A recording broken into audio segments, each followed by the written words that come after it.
Hello my dear friend, welcome back to our channel. तो आज की इस वीडियो में हम करने वाले हैं ओवरव्यू ऑफ हैंडीक्राफ्ट के बारे में। The handicraft industry is the small scale and cottage sector beside solving social economic problem of the artisans and the community at large has occupy an important place in earning the valuable foreign exchange for the country. यानी कि जो हमारी handicraft industry है उसने ना ही हमारी economy की social economic problem को सॉल्व किया आर्टिशियंस की और कम्युनिटी की, बल्कि साथ ही साथ एक इम्पॉर्टेंट पार्ट जो है, एक इम्पॉर्टेंट रोल प्ले करता है फॉरेन एक्सचेंज को अर्न करने में। ठीक है। The industry which has taken deep root is spread over the whole country. यानी कि जो हमारी हैंडीक्राफ्ट इंडस्ट्री है वो सारी वर्ल्ड वाइड जो है फैल चुकी है। Large concentration of artisans productions and exporting centres in certain state like UP, Rajasthan, Delhi, Gujarat, Maharashtra etcetera. इसमें क्या कहा गया है, जो लार्ज कंसंट्रेशन है, ध्यान किस पे दिया जाता है, आर्टिशियंस पे, प्रोडक्शंस पे और ज़्यादा से ज़्यादा एक्सपोर्टिंग सेंटर्स पे। एक्सपोर्टिंग सेंटर यानी कि कौन कौन से ऐसे सेंटर्स है, कौन कौन से ऐसे प्लेसेस हैं, सेक्टर्स है जहाँ पे हैंडीक्राफ्ट इंडस्ट्री को क्या किया जाता है, एक्सपोर्ट किया जाता है। जहाँ से हैंडीक्राफ्ट गुड्स को एक्सपोर्ट किया जाता है वो है यूपी, राजस्थान, दिल्ली, गुजरात और Maharashtra. This industry provide large production base employment to some 10 million skilled and semi-skilled artisans, that is 5 million each in both handicraft and gems and jewelry sectors, and help them to earn much supplemented income। यानी कि कहा गया है जो भी हमारी handicraft industry है, ठीक है, हैंडीक्राफ्ट इंडस्ट्री क्या करती है, लार्ज लेवल पे प्रोडक्शन करती है। ये इंडस्ट्री क्या करती है, चाहे वो स्किल्ड वर्कर हो, चाहे वो सेमी स्किल्ड आर्टिशियंस हो, skilled artisan, semi skilled artisans को एम्प्लॉयमेंट प्रोवाइड करती है। एटलीस्ट 10 million पीपल्स को, 10 million स्किल्ड और सेमी स्किल्ड आर्टिशियंस को इसने क्या किया हुआ है, एम्प्लॉय किया हुआ है हमारी हैंडीक्राफ्ट इंडस्ट्री ने, जिससे कि लोग जो है अपनी सोर्स ऑफ इनकम अर्न करते हैं।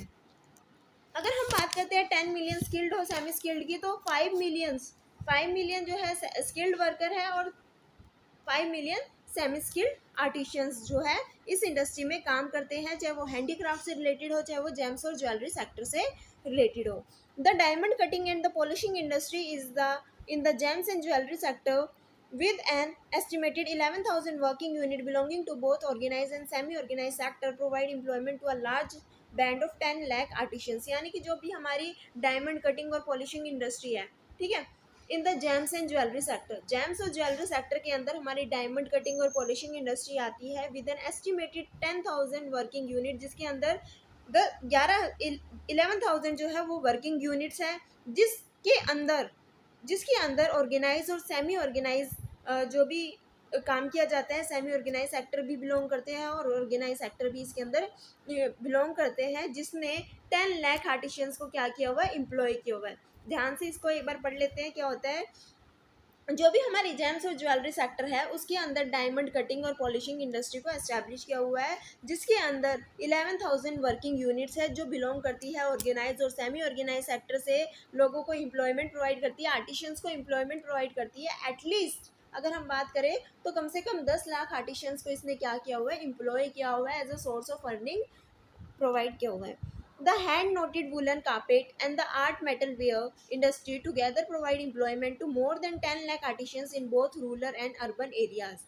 यानी कि हैंड नोटेड वुलन्स, हाथ से बुने हुए क्या है, वुलन के कारपेट्स और आर्ट मेटल वेयर्स, यानी कि जो बर्तनों पे नक्काशी की जाती है उनकी इंडस्ट्री टुगेदर प्रोवाइड एम्प्लॉयमेंट। यानी कि ये दोनों ही इंडस्ट्री, चाहे तो वो हो हैंड नोटेड वुलन कारपेट से रिलेटेड या फिर मेटल वेयर इंडस्ट्री, ये दोनों ही मिलके क्या करती है, 10 लाख आर्टिशियंस को या उससे ज़्यादा लोगों को क्या करती है, एम्प्लॉय करती है, काम देती है, चाहे वो रूरल एरिया से रिलेटेड हो, चाहे वो अर्बन एरिया से रिलेटेड हो। Most of the manufacturing units artisans belonging to the unorganized sector using only simple and traditional instrument and tools। यानी कि जो भी हमारी मैन्युफैक्चरिंग इंडस्ट्री है या फिर जो भी हमारी डायमंड कटिंग इंडस्ट्री है, पॉलिशिंग इंडस्ट्री है, वुलन नोटेड कारपेट या फिर मेटल वेयर इंडस्ट्री, जितनी भी हमारी बहुत सारी ऑर्गेनाइजेशन है या इंडस्ट्रीज़ की अगर हम बात करें, तो इसके अंदर क्या होता है ना कि बहुत सारी हमारी अनऑर्गेनाइज सेक्टर से रिलेट करती है। बहुत सारी इंडस्ट्री हमारी मैन्युफैक्चरिंग यूनिट किससे बिलोंग करती है, अनऑर्गेनाइज सेक्टर से। और ये जो अनऑर्गेनाइज सेक्टर के अंदर जो भी ट्रेडिशनल इंस्ट्रूमेंट्स का और टूल्स का यूज़ किया जाता है, पुराने ज़माने के जो भी टूल्स है, इंस्ट्रूमेंट है, उन्हीं का यूज़ किया जाता है आर्टिशनिंग वर्क में। Hardly 15% of the unit in both handicraft and the gems and jewellery sector are in organise sector. चाहे हम जेम्स और ज्वेलरी सेक्टर की बात करें, चाहे हम हैंडीक्राफ्ट सेक्टर की बात करें, तो इसकी अगर दोनों की बात करें तो एटलीस्ट 15% कि जो हार्डली मुश्किल से ही 15% जो है यूनिट ऑर्गेनाइज सेक्टर से बिलोंग करती है। अगर वो ऑर्गेनाइज सेक्टर से बिलोंग करती है तो which are large and medium units. अगर ऑर्गेनाइज सेक्टर से बिलोंग करती है तो वो लार्ज है और मीडियम यूनिट्स है।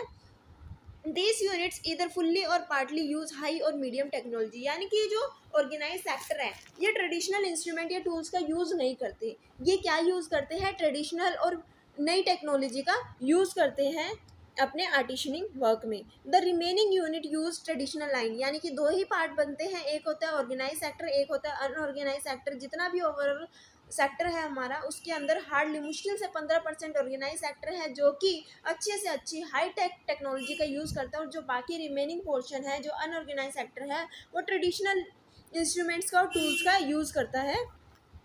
In the diamond cutting and polishing industry, some 10% of the large and medium size unit which are in the organized sector use only high and medium technology to ensure technology incentives and cost effective production for sustaining overseas market। यानी कि जो भी हमने बात की अपनी, तो इसके अंदर क्या आता है? इन द डायमंड कटिंग और polishing industry some 10% of the large और मीडियम साइज यूनिट, यानी कि लार्ज और मीडियम साइज की अगर हम बात करें तो 10% यूनिट ऐसी है which are in the organise sector. किसकी हमने बात की है यहाँ पे? डायमंड कटिंग और पॉलिशिंग इंडस्ट्री की अगर हम बात करें तो लार्ज और मीडियम साइज की जो इंडस्ट्रीज है, जो यूनिट्स है, उसमें 10% ऐसी यूनिट्स है जो कि ऑर्गेनाइज सेक्टर से बिलोंग करती है और जो अच्छी से अच्छी टेक्नोलॉजी का, हाई और मीडियम लेवल ऑफ टेक्नोलॉजी का यूज़ करती है। टेक्नोलॉजी इंसेंटिव्स काम करती है जिसकी वजह से जो भी कॉस्ट आती है प्रोडक्शन की वो कम आए, ठीक है, ताकि जो भी अच्छे से अच्छी प्रोडक्ट बन सके और कॉस्ट कम आए, ताकि उसको ओवरसीज़ मार्केट में एक्सपोर्ट किया जा सके। अगर ओवरसीज़ मार्केट में हम अपनी कंट्री के प्रोडक्ट को एक्सपोर्ट करते हैं तो इससे हमारी अर्निंग होगी, कंट्री को अर्निंग होगी तो हमारा बैलेंस ऑफ पेमेंट कहीं ना कहीं सरप्लस में जाएगा, जो कि हमारी कंट्री के लिए अच्छी बात है। 80 to 90% of the production is handicraft meant for overseas market, यानी कि जितना भी हमारी कंट्री में प्रोडक्शन होता है ना हैंडीक्राफ्ट से रिलेटेड, तो उसका 80 to 90% जो भी प्रोडक्शन हुआ वो हम एक्सपोर्ट कर देते हैं, ठीक है। 80 to 90% production is handicraft meant for overseas market. The steadily rising overseas demand during the last 3 to 4 decades coupled with favorable government policies and incentives stimulated the growth of this industry in India and its export। यानी कि अगर हम बात करें तो 3 या 4 decade से 30 या 40 सालों से क्या हो रहा है, जो ओवरसीज मार्केट की डिमांड है वो लगातार बढ़ती जा रही है, ठीक है, इंक्रीज हो रही है हमारे किससे रिलेटेड? हैंडीक्राफ्ट या जेम्स या ज्वेलरी सेक्टर से रिलेटेड जो भी डिमांड है ओवरसीज मार्केट की वो 30-40 सालों से लगातार बढ़ती जा रही है।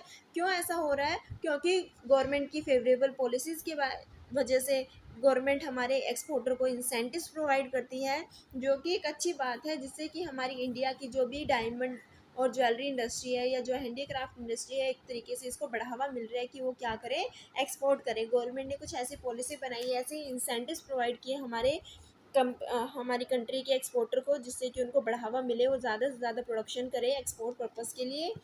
The gems and jewellery sector continue to be highly import oriented as it depend on raw material, यानी कि जो भी हमारा जेम्स और ज्वेलरी सेक्टर है वो किससे रिलेट करता है? वो रिलेट करता है इम्पोर्ट ओरिएंटेड से। इम्पोर्ट ओरिएंटेड का मतलब जो भी हमारे डायमंड्स की कटिंग की जाती है, पॉलिशिंग की जाती है, उसके लिए सबसे पहले रॉ मटेरियल की ज़रूरत है, जो कि इंडिया के पास नहीं है। तो रॉ मटेरियल को क्या किया जाता है? रॉ मटेरियल को दूसरी कंट्री से अपनी कंट्री में इंपोर्ट किया जाता है, जैसे कि रफ डायमंड हो गया, other James and stones and gold etcetera. तो ये सारे रॉ मटेरियल जो है बाहर की कंट्री से अपनी कंट्री में, इंडिया के अंदर इंपोर्ट किए जाते हैं, ताकि इनका यूज़ करके फिनिश गुड्स बनाया जाए और उनको एक्सपोर्ट किया जाए। Import of raw material has increase from ₹24 crore in 1970 to 71, यानी कि अगर हम 1970 और 71 ईयर की बात करें तो उस समय जो हमारी कंट्री के अंदर रॉ मटेरियल इंपोर्ट किया जाता था वो 24 करोड़ का किया जाता था। 24 करोड़ रुपीज़ का रॉ मटेरियल इंपोर्ट किया जाता था। लेकिन अगर हम बात करें 97 to 98 की, तो ये जो हमारा इम्पोर्टेड रॉ मटेरियल था वो बढ़ चुका है, वो 24 करोड़ रुपीज़ से 12,607 करोड़ रुपीज़ तक का पहुंच चुका है हमारा इम्पोर्ट।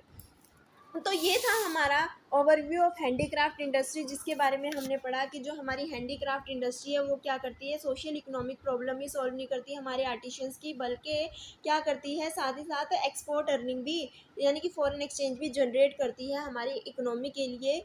ये जो हमारी हैंडीक्राफ्ट इंडस्ट्री है या फिर जेम्स और jewellery industry all over the world फैल चुकी है, इसके अंदर हम क्या करते हैं, ध्यान देते हैं हमारे आर्टिशियंस पे, हमारे प्रोडक्शन पे और साथ ही साथ हमारे एक्सपोर्टिंग सेंटर्स पे। यानी कि एक्सपोर्टिंग सेंटर ऐसी जगह बनाए गए हैं जहाँ से ज़्यादा से ज़्यादा एक्सपोर्ट किया जाए, जहाँ पे ज़्यादा आर्टिशियंस पाए जाते हैं, जैसे कि यूपी, राजस्थान, दिल्ली, गुजरात, महाराष्ट्र, जहाँ पे ज़्यादा प्रोडक्शन होती है या फिर जहाँ पे ज़्यादा आर्टिशियन पाए जाते हैं, वहीं से गुड्स को एक्सपोर्ट किया जाएगा। यानी कि ये जो इंडस्ट्री होती है, इस इंडस्ट्री के अंदर हमारे सेमी स्किल्ड और skilled workers, skilled artisan, semi skilled artisans जो है वो इन्वॉल्व होते हैं, उनको एम्प्लॉय किया जाता है, उनको काम दिया जाता है इन इंडस्ट्री के अंदर। अगर आज के समय की हम बात करें तो 10 मिलियन स्किल्ड और अनस्किल्ड आर्टिशियंस जो है इसके अंदर इंक्लूड है, 5 मिलियन इन स्किल्ड सेक्टर और 5 million in semi skilled sector, जो कि किस में इन्वॉल्व है, हैंडीक्राफ्ट और जेम्स ज्वेलरी सेक्टर में काम करते हैं, एम्प्लॉयड है, जिससे कि वो क्या करते हैं, अपना अर्निंग जनरेट करती है। ये थे हमारी आज की वीडियो। आई होप कि आपको ये टॉपिक अच्छा लगा और ये टॉपिक अच्छे से समझ आया हो। अगर आपको फिर भी कोई डाउट है तो इस वीडियो को एक बार फिर से देखिए ताकि आपको ये टॉपिक अच्छे से क्लियर हो। अगर फिर भी कोई डाउट आता है तो कमेंट सेक्शन में कमेंट करके पूछ सकते हो। Thanks for watching.